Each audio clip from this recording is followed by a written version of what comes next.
In this story, we are introduced to Anna, the last woman on Earth. The opening scene reveals a city, once vibrant, now completely devastated by nuclear radiation. Streets lie abandoned, buildings stand hollow, and not a single sign of life stirs within the ashen landscape. Among the few survivors left, small groups scavenge cautiously, gathering food and seeking shelter to protect themselves from the ever-present deadly radiation. Anna, covered head to toe in protective gear, is one of these survivors. Driven by determination and survival instincts, she navigates the ruins, collecting food and essential supplies. Her resilience and resourcefulness set her apart as she forges onward, driven by a glimmer of hope that keeps her going. After her search in the city, Anna sets out for a place she holds dear, a hidden valley untouched by the nuclear fallout. This valley is special. It's one of the last places on Earth where the air is pure, free from radiation, and safe to breathe. As she reaches the valley, Anna feels the weight of her isolation fade. Here, amidst the gentle breeze and the untouched greenery of her family's land, she removes her protective helmet and suit, allowing herself a rare moment of peace. This valley, a cherished remnant of her past, becomes her refuge, a sanctuary where she can remember a time before the world changed forever. After returning home from her supply trip in the city, Anna immediately begins the meticulous process of decontaminating herself, scrubbing every inch of her skin and gear to ensure no trace of radiation remains. The next morning, she heads out with her dog to check the traps she set for hunting, hoping for fresh food. But when she reaches the trap, she finds it empty. Suddenly, her dog perks up, ears twitching as he catches a faint sound. He takes off toward the noise, and Anna quickly follows, curious and cautious. Before long, she spots something unexpected. A car parked near the edge of the valley, and a man, covered head to toe in a protective suit, standing beside it. She watches as he carefully checks the air quality with a small instrument. When the device indicates the air is safe, he removes his helmet, relief evident on his face, and breathes deeply. Realizing he's in a radiation-free area, he's overcome with joy and heads to a nearby waterfall, stripping down to wash away the dust of his journey. Seeing him, Anna hurries forward and calls out, "Get out of there!" Her warning startles him, and he spins around, frozen as he notices the pistol aimed at him. She explains urgently, "That water flows from the contaminated city. It's radioactive." Alarmed, he rushes out of the water and stumbles back to his car, where he fumbles for a dose of radiation medication. Shaken and panicked, he's unable to steady his hands enough to inject himself. Seeing this, Anna steps forward, takes the syringe, and administers the dose for him. She then brings him back to her cabin, where she helps him wash away any remaining contamination with her purified supplies. Despite their efforts, the man, whose name she learns is John, soon shows signs of radiation sickness, his condition worsening rapidly. Committed to helping, Anna takes on the role of caregiver, tirelessly tending to his symptoms and offering quiet words of encouragement. As days pass, her constant care begins to pay off, and John's health gradually improves. One day, Anna pulls out her old family photo album and shows it to John, sharing a glimpse of her past. She points to her father, explaining that he too died from radiation exposure. Her voice softens as she talks about her brother, who left for the city one day to gather supplies and never returned. "I don't know if he's alive or not," she says, her voice tinged with lingering hope and sadness. Listening to her story, John feels a deep sympathy for Anna, recognizing her pain as he remembers his own losses. The following day, while Anna is tending to her crops, John approaches her and mentions, "I noticed you have a tractor. You could use that to help with the farming." Anna shakes her head, explaining that the tractor is out of fuel. John thinks for a moment and then says, "There's an old gas station nearby. Fuel might still be available there." She hesitates, pointing out, "There's no one there to help with the fuel." John smiles and says, "You could go and pump it yourself." Realizing she hadn't considered this, Anna is surprised. That evening over dinner, she thanks John, appreciating his reminder and feeling hopeful about making her work a little easier. One evening, John shares a part of his story with Anna. "I used to live alone in a bunker," he begins.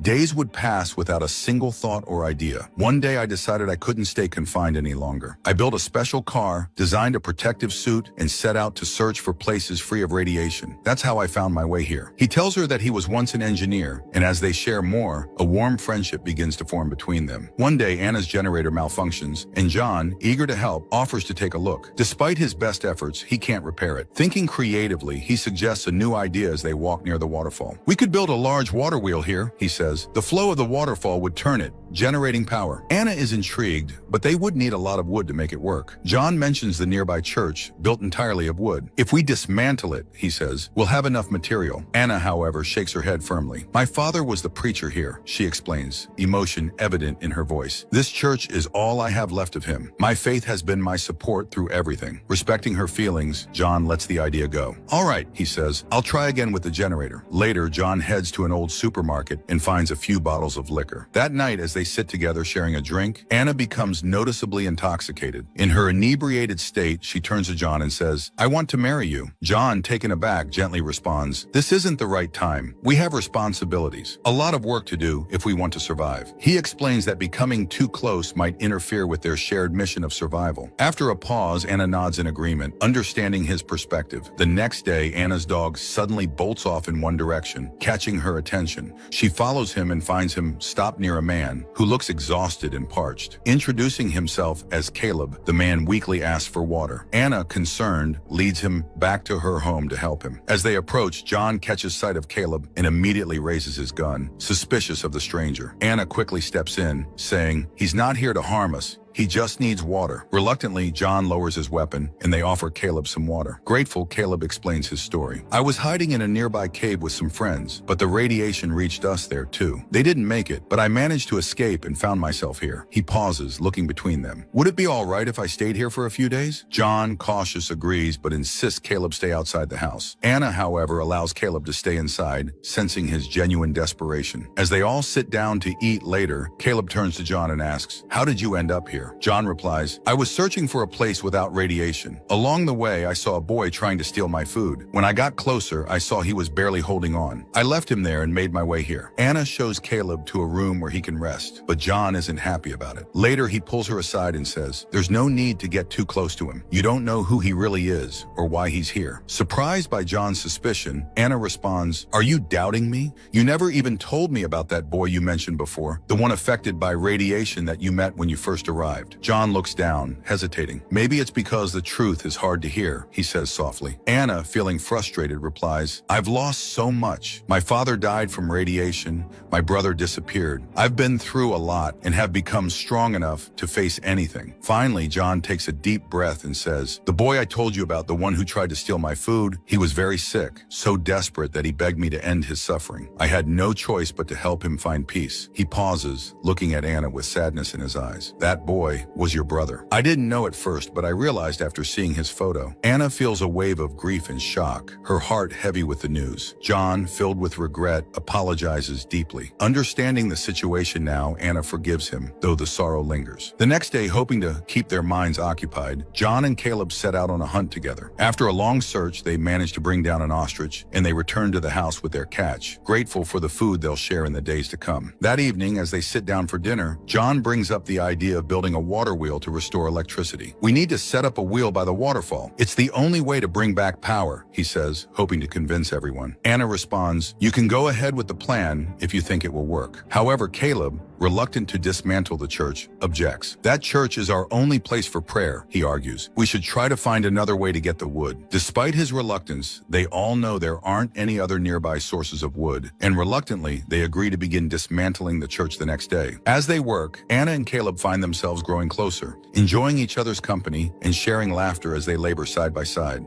John notices the easy rapport developing between them, and a pang of jealousy stirs in his heart. Watching Anna and Caleb together, John can't hide his discomfort, and he grows increasingly unhappy with the closeness forming between them. That night, when Anna approaches John, he tells her coldly, you can spend time with whoever you want. It's your life. His words sting, and Anna doesn't take them well. Are you questioning my loyalty? She responds, frustrated. There's nothing between Caleb and me. The next day, after hours of hard work, they complete half of the water wheel. Pleased with their progress, they decide to celebrate. That evening, they share a few drinks and then head to the lake to relax. Once there, they come up with a playful game. John throws an empty bottle into the lake and challenges, whoever finds it first wins. He dives in, but comes up empty-handed. Next, Anna takes her turn. When she surfaces, she claims, I found it, but it slipped from my hand. Caleb laughs, not quite believing her, and offers, then let me come with you. and we'll find it together. Watching them dive back into the water, sharing smiles and laughter, John's jealousy flares. His frustration and envy continue to grow as he watches their playful chemistry. When they finally return to shore, John pulls Anna aside, his emotions getting the best of him. "Anna," he says, "I need you to know, I love you. Back then, I didn't accept your feelings because I thought it wasn't the right time. But now, I realize just how much I care about you." After returning home that night, Anna and John go to her room, feeling drawn to one another. But John, having had too much to drink, quickly falls asleep. Anna tries to rouse him, but he's deeply out, his eyes remaining closed. Disappointed, Anna leaves and heads to Caleb's room,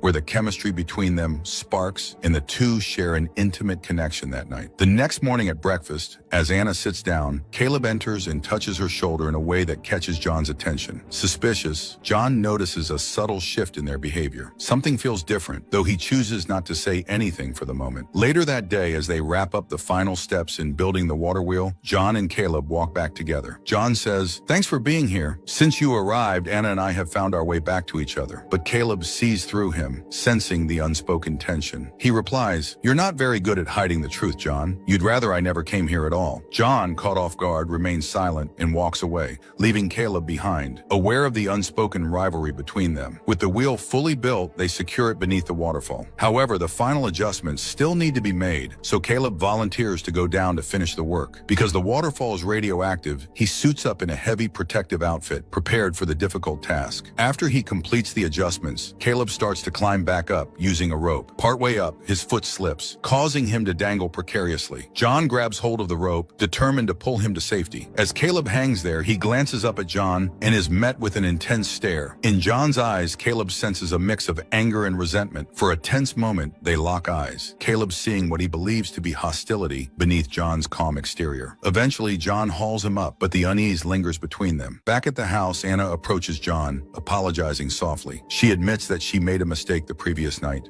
blaming the excess wine for her actions, and clarifies that, despite everything, she doesn't feel love for him. John looks at Anna and says calmly, "It's fine. Caleb has left, taking my suit with him. He wants to search for other survivors." But Anna feels a pang of doubt. Something in John's tone makes her uneasy, so she quickly runs outside, scanning the area for any sign of Caleb. But he's nowhere to be seen, and suspicion begins to cloud her mind. She can't shake the feeling that John may have done something to him. Days pass, and the house finally receives electricity, thanks to the water wheel structure beneath the waterfall. Yet despite this achievement, Anna feels hollow. Her heart has grown distant, her trust in John shattered. One day, while tending to the garden, she notices the old piano from the church has been brought outside. She sits down and begins to play, letting the melancholy notes echo her troubled thoughts. John quietly joins her, sitting on a nearby bench, listening as she plays. Her sadness is evident, and when she finally looks at him, her eyes reveal a painful understanding. The truth has settled within her. Whatever love or admiration she once felt for him has dissolved entirely. John senses her emotions clearly. Though he removed Caleb from their lives, it's clear that he's lost something precious. He may have succeeded in eliminating his rival,